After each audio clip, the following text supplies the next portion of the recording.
you mean? Ladies and gentlemen, welcome back to John Dudley Speaks. I'm your host. Let me see you push a T.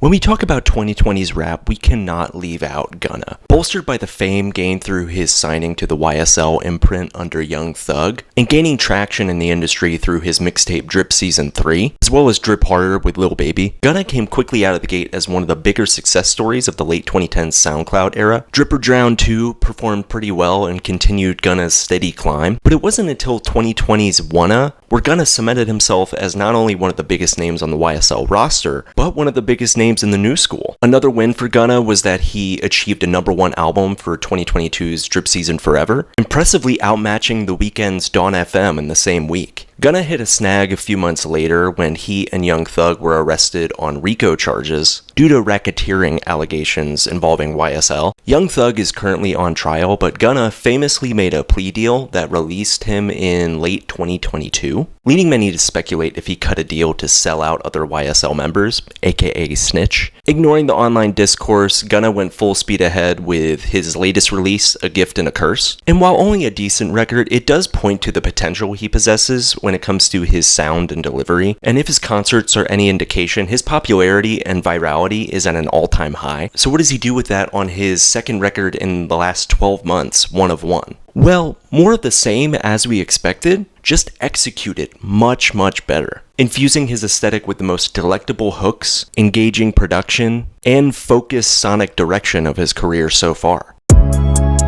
Yeah, we just keep going, man. We don't stop. For a record that has such a large melting pot of producers on these instrumentals, I was very pleasantly surprised at the sonic cohesion at the core of this project. Kizzy, Evergreen, Turbo, Fritz, and Aviator Keys are all able to align on the presentation of musical ideas, their backdrops complementing Gunna's laid-back style. The slightly dissonant synth chords on the opener Collage have an abundance of character to them, establishing the atmosphere instantaneously. The mid-tempo trap of the title track, WhatsApp, Hakuna Matata, and Pradadem find success in their approach to layers, the mixing emphasizing embellishments that are both restrained yet mildly cinematic. Trish features one of the best beats on the entire record from Flow, Evergreen, and Dunk Rock. The string flourishes, the vocal feedback, the flute passages, as well as the prominent synth melodies adding up to the perfect instrumental. The droning synths on Back in the A, the washed-out guitars on Still Prevail, the soft pianos on Dollar Signs and Let It Breathe, and the overall lounge vibe of Clear My Rain are also huge production highlights here. However, I think the strongest musical moment of the entire record is saved for last with the multi-movement closer, Time Reveals, Be Careful What You Wish For. The softer touches of the piece executed very skillfully. It's not all perfect, and the midsection of the record boasts beats that are a little rudimentary for the genre, but overall, this is an efficiently produced record that understands how to make the textures behind its instrumentals levitate its primary artist.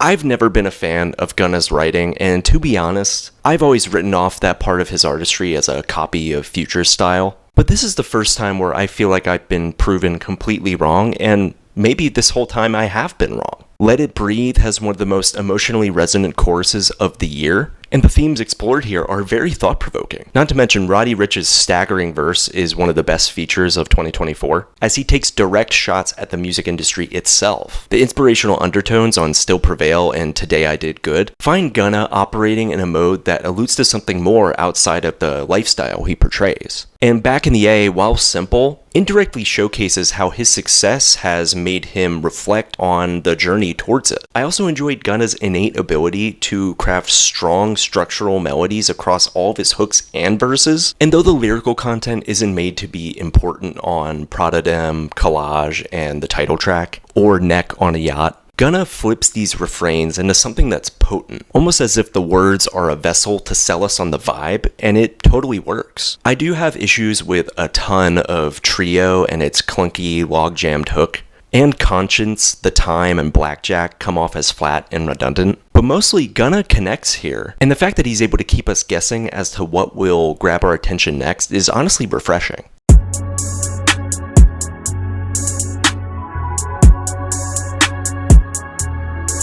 The lone criticism I've always had of Gunna is his delivery, in that it's always felt like it's lacked inspiration. But But One of One, though still featuring the same kind of delivery, does an excellent job reframing around the aesthetic. Rather than Gunna sounding like he's trying to make a hit or to increase his streams with filler, he actually sounds fully invested on each track, exhibiting a standoffish attitude on Hakuna Matata, and conversely a relaxed, R&B tinged rap sung vocal on Dollar Signs. He shows off his versatility across the entire album. Let It Breathe, again, is probably the best song here. And though Roddy Ricch shows up Gunna a bit on his own song, Gunna still provides a fantastic performance on this track, with an authenticity and gravity in his voice from start to finish. His contemplative presence on the closer is yet another win, wrapping up the project with a strong sense of focus, while not backing away from the style that got him here. There may be tracks where I feel like he's on snooze, but when you have him trading bars like he does with Offset on Prada Them, at the same time that he's pulling us into his world with extremely catchy Drake-infused hooks, there's really not that much to complain about.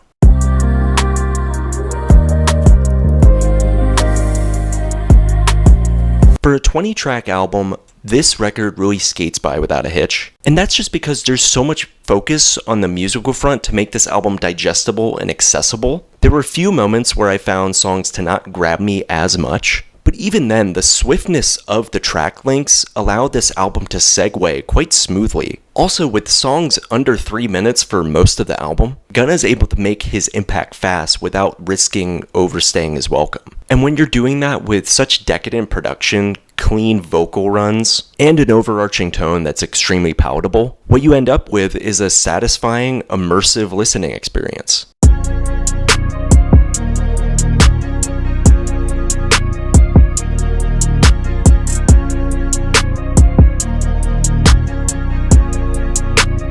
That's a good one, Pete. So yeah, I really enjoyed this album way more than I thought I would. I put it right up there with Drip Season 3 in terms of quality and performance, but honestly, I can see myself returning to this one quite a bit, as I'm sure it'll be one of the most memorable rap albums of the entire year. But that's just my perspective. If you're a Gunna fan, you're gonna love this. I hate that I did that.